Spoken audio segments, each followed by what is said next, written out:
नमस्कार। Ajit web TV देख रहे सभी दर्शकों का स्वागत है। आप देख रहे हैं कार्यक्रम खबरों के आईने से और मैं आपके साथ विकास सचदेवा। आज बात करेंगे बहुत ही खास मुद्दे की, गर्मी और बिजली के बारे में। जी हाँ, पारा और पावर, ये दोनों का कनेक्शन आपस में बहुत गहरा है। जैसे जैसे पारा बढ़ता जा रहा है वैसे वैसे ही हम देख रहे हैं कि पावर जो है वो कट होती जा रही है। गर्मी का आलम ये है कि गर्मी ने इस बार मार्च और अप्रैल के महीने में ही अपने तेवर दिखाने शुरू कर दिए थे और अप्रैल जो कि अब ख़त्म हो चुका है, अप्रैल के महीने में पारा जो है वो 43-45 के आसपास पहुंच चुका। लेकिन इसके साथ ही जिस तरीके से पारा बढ़ रहा है, गर्मी बढ़ रही है, उसी तरीके से सेहत विभाग ने भी सभी सरकारों को, राज्य सरकारों को सेंटर की ओर से एक गाइडलाइंस जारी की हैं, जिसमें उन्होंने आने वाले दिनों में गर्मी से बचने के लिए, लोगों को बचाने के लिए हिदायतें जारी की हैं। इसमें अगर हम बात करें तो सरकारों को अलर्ट पर रहने के लिए कहा गया है, क्योंकि आने वाले दिनों में जो पारा है वो हो सकता है कि 50 या उसके आसपास या उससे ज़्यादा भी हो जाए। अब बात करें, अगर जैसे जैसे गर्मी बढ़ रही है उसी के साथ कनेक्टेड बिजली जो है, क्योंकि अब गर्मी बढ़ रही है तो गर्मी में निस्संदेह किसी भी तरीके से अगर चाहिए, राहत चाहिए, तो पंखा, कूलर या एसी से ही चाहिए। तो वो तभी चल सकते हैं जब हमारे पास बिजली आएगी। तो इन दिनों में पंजाब में जो हालात चल रहे हैं वो नई सरकार आने के बाद से बिजली के मामले में जो हालात हैं वो पहले से बहुत बदतर हो गए हैं। उसकी वजह गर्मी का अपने समय से पहले आना भी हो सकता है, या उसकी वजह जो बिजली का हमारा जो उत्पादन है वो कम है और हमारी जो डिमांड बढ़ रही है दिन ब दिन वो ज़्यादा होती जा रही है। उसकी वजह से भी जो बिजली की सप्लाई है वो धीरे धीरे कम होती गई और इन दिनों में बिजली तो अब किसी को सपने में ही शायद मिल पाती है। अब देखिए कि पंजाब में 5 थर्मल प्लांट हैं। 5 थर्मल प्लांटों में 15 यूनिट काम करते हैं, जिसमें से इस वक्त 12 यूनिट काम कर रहे हैं।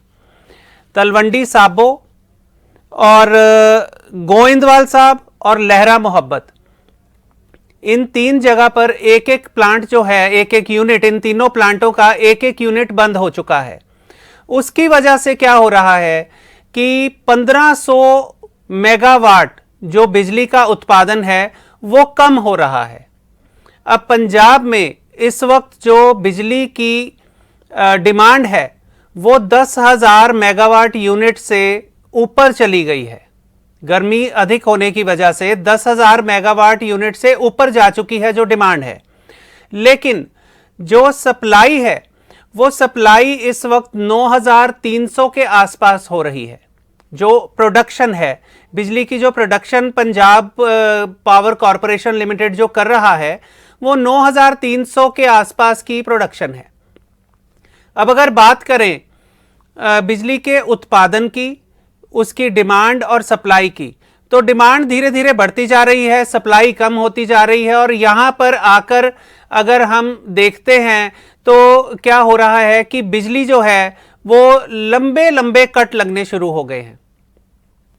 1500 मेगावाट यूनिट की जो उत्पादन है वो कम हो रहा है। पंजाब में इस वक्त जो हालात हैं वो काफ़ी बदतर हो चुके हैं। उसकी वजह, इन प्लांटों में कुछ यूनिट्स के बंद होने की वजह जो है वो कोयले की कमी भी बताई जा रही है। कोयले की कमी का अगर हम एनालिसिस करें, उसके बारे में बात करें, तो राजपुरा जहां पर थर्मल प्लांट है वहां पर जो कोयला है वो 21 दिन का अभी बचा है, जो कि अपने आप में सबसे ज्यादा दिनों के लिए वहां पर बचा हुआ शेष कोयला है।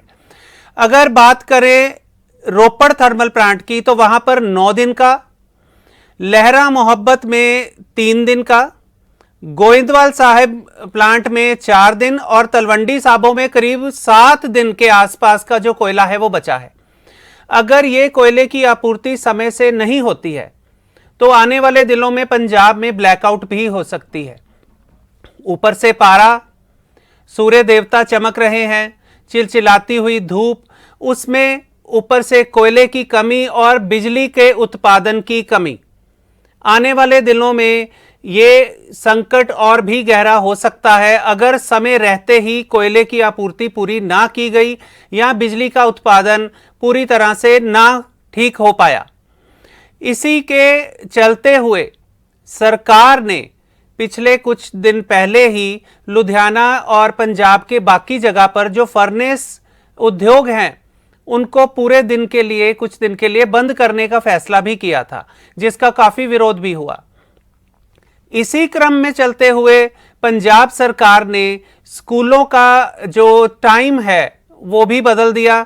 उसकी वजह एक ये भी है कि गर्मी भी कह सकते हैं कि गर्मी में बच्चों को घर जाना पड़ता है, दोपहर में 2 बजे या 1:30 बजे छुट्टी होती है। लेकिन इसके साथ इसको पावर को भी साथ में जोड़कर देखा जा रहा है। सरकार का कहना है कि ऐसा करने से सुबह 7 बजे से लेके दोपहर के 12:30 बजे छुट्टी अगर स्कूलों में कर दी जाए तो इससे बिजली की जो प्रोडक्शन है उसमें सुधार होगा और बिजली बचाई जा सकती है। आने वाले दिनों में बिजली संकट कहां तक और गहरा होगा या इसमें कोई सुधार होगा, ये हम इस संकट से उबर पाएंगे, बिजली की आपूर्ति जो है वो पूरी तरह से ठीक हो पाएगी या नहीं हो पाएगी, ये आने वाला समय बताएगा। अगले हफ्ते आपके लिए फिर नया विषय लेके हाजिर होंगे, तब तक के लिए इजाजत दीजिए। नमस्कार। देश दुनिया ਦੀਆਂ ਤਾਜ਼ਾ ਖਬਰਾਂ ਦੇ ਲਈ ਹੁਣੇ ਪਲੇ ਸਟੋਰ ਤੋਂ ਡਾਊਨਲੋਡ ਕਰੋ ਪੰਜਾਬ ਦੀ ਆਵਾਜ਼ ਅਜੀਤ ਨਿਊਜ਼ ਐਪ। ਹੁਣ ਤੁਹਾਡਾ ਆਪਣਾ ਅਜੀਤ ਹਰ ਸੋਸ਼ਲ ਮੀਡੀਆ ਪਲੇਟਫਾਰਮ ਦੇ ਉੱਤੇ ਉਪਲਬਧ ਹੈ। ਫੇਸਬੁੱਕ ਦੇ ਉੱਤੇ ਹੁਣੇ ਲਾਈਕ ਤੇ ਫੋਲੋ ਕਰੋ ਅਜੀਤ ਦਾ ਅਫੀਸ਼ੀਅਲ ਪੇਜ ਡੇਲੀ ਅਜੀਤ ਤੇ ਹਾਂ ਨਾਲ ਹੀ ਦੋਸਤਾਂ ਨੂੰ ਪੇਜ ਲਾਈਕ ਕਰਨ ਦੇ ਲਈ ਇਨਵਾਈਟ ਕਰਨਾ ਨਾ ਭੁੱਲਣਾ। ਇੰਨਾ ਹੀ ਨਹੀਂ, ਹਿੰਦੀ ਦੇ ਵਿੱਚ ਖਬਰਾਂ ਵਾਸਤੇ ਲਾਈਕ ਤੇ ਫੋਲੋ ਕਰੋ ਸਾਡਾ ਫੇਸਬੁੱਕ ਪੇਜ ਅਜੀਤ ਸਮਾਚਾਰ ਹਿੰਦੀ। YouTube ਦੇ ਉੱਤੇ ਵੀਡੀਓ ਖਬਰਾਂ ਦੇਖਣ ਦੇ ਲਈ ਹੁਣੇ ਸਬਸਕ੍ਰਾਈਬ ਕਰੋ ਅਜੀਤ ਦਾ official YouTube channel Ajit web TV. ਤੁਹਾਡਾ ਆਪਣਾ ਅਜੀਤ ਹੁਣ ਟਵਿੱਟਰ ਤੇ ਇੰਸਟਾਗ੍ਰਾਮ ਦੇ ਉੱਤੇ ਵੀ ਉਪਲਬਧ ਹੈ। ਟਵਿੱਟਰ ਦੇ ਉੱਤੇ ਖਬਰਾਂ ਦੇ ਲਈ ਫੋਲੋ ਕਰੋ ਡੇਲੀ ਅਜੀਤ ਤੇ ਇੰਸਟਾਗ੍ਰਾਮ ਦੇ ਉੱਤੇ ਖਬਰਾਂ ਦੇ ਨਾਲ ਵੀਡੀਓ ਦੇਖਣ ਦੇ ਲਈ ਫੋਲੋ ਕਰੋ ਬਲੂ ਟਿਕ ਵਾਲਾ ਸਾਡਾ ਅਫੀਸ਼ੀਅਲ ਚੈਨਲ ਡੇਲੀ ਅਜੀਤ। ਇੰਨਾ ਹੀ ਨਹੀਂ, ਅਜੀਤ ਦੇ ਵੀਡੀਓ ਹੁਣ ਤੁਸੀਂ ਐਪਲ ਟੀਵੀ ਦੇ ਉੱਤੇ ਵੀ ਵੇਖ ਸਕਦੇ ਹੋ ਤੇ ਨਾਲ ਹੀ ਅਜੀਤ ਅਖਬਾਰ ਦਾ ਡਿਜੀਟਲ ਐਡੀਸ਼ਨ ਪੜ੍ਹਨ ਦੇ ਲਈ ਡਾਊਨਲੋਡ ਕਰੋ ਅਜੀਤ ਈ ਪੇਪਰ ਐਪ। ਤੁਹਾਡਾ ਆਪਣਾ ਭਰੋਸੇਯੋਗ ਚੈਨਲ, ਤੁਹਾਡੀ ਆਪਣੀ ਆਵਾਜ਼, ਪੰਜਾਬ ਦੀ ਆਵਾਜ਼ ਅਜੀਤ।